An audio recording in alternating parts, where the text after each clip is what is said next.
ሰላም እንደምን ዋላችሁ።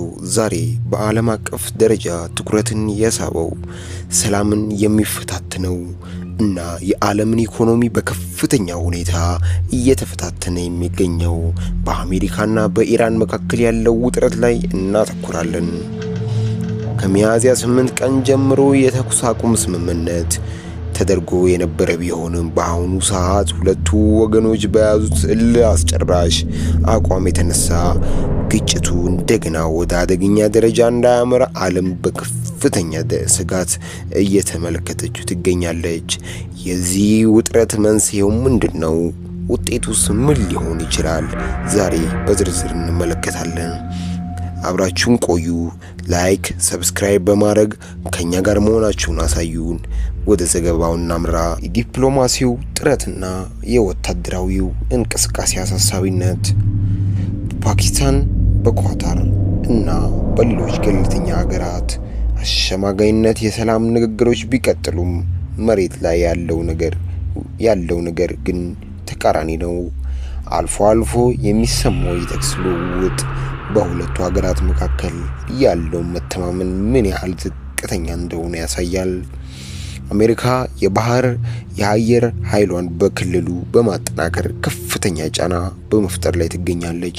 በሌላ በኩል ኢራን ወታደራዊ አቋሟን በማደራጀት የተከለከለ ስልቶቿን በማዘመን ምላሽ እየሰጠች ነው። የአሜሪካና የኢራን ወታደራዊ መሪዎች ምንም እንኳን በስህተት ሊከሰት የሚችል ግጭት ለመከላከል ጥንቃቄ ቢያደርጉም ሁኔታው በቀውስ ላይ ነው። ኢራን በአንድ በኩል የአሜሪካ የጦር ሰፈሮች እና የአረብ ባህረ ሰላጤን መሰረተ ልማቶች የማጥቃት አቅም እንዳላት እያስታወሰች ሲሆን ይህም በክልሉ ያለውን ስጋት ከፍ አድርጎታል። በሌላ በኩል የእስራኤል ተሳትፎና የትራምፕ ፈታኝ አቋም። የሁኔታው ውስብስብነት የሚጀምረው እዚህ ጋር ነው። የእስራኤል በሊባኖስ ላይ ወታደራዊ እርምጃ ለመውሰድ እያደረገች ያለችው ዝግጅት ፕሬዝዳንት ዶናልድ ትራምፕን ፈታኝ አጣብቂኝ ውስጥ ከቷቸዋል። ኢራን በበኩሏ ለሊባኖስ ሂዝቦላህ የምታደርገውን ድጋፍ እንደማታቆም በግልጽ አስታውቃለች። ለኢራን ማናቸውም ሰፊ የሰላም ስምምነት የእስራኤልን ጥቃት ማካተት እንዳለባት ሁኔታዎች አስቀምጠዋል። ይህ ደግሞ ለአሜሪካ አስተዳደር የዲፕሎማሲ መውጫ ቀዳዳ እያጣበበ ይገኛል።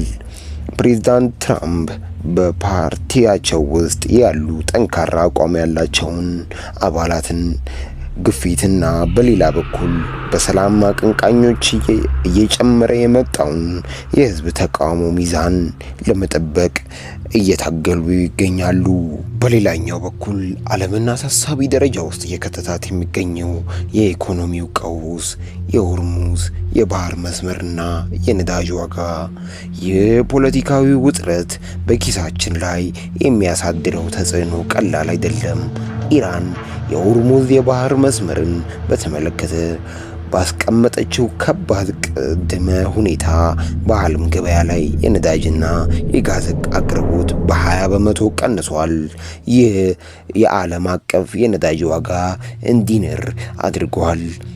በተለይ አሜሪካ ውስጥ የነዳጅ ዋጋ መጨመር የዜጎችን ኑሮ ውድነት በከፍተኛ ሁኔታ እያበዛው ይገኛል። የትራንስፖርት፣ የምግብና የአገልግሎት ዋጋ እየጨመረ መሄዱ የአሜሪካን መንግስት ይህንን ቀውስ ለመቆጣጠር ከፍተኛ ጫና ውስጥ ወድቋል።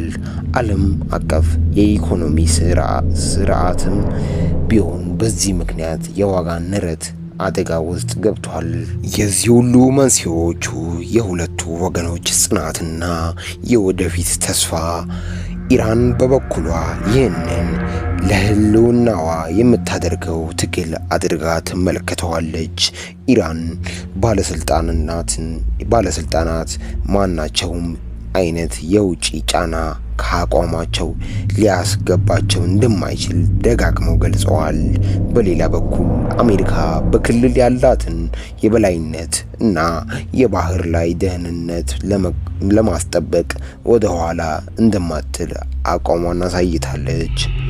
ሁለቱም ወገኖች በጠንካራ አቋማቸው ከጸኑ የዲፕሎማሲው ውጪ ያለው አማራጭ ግጭት ብቻ ነው።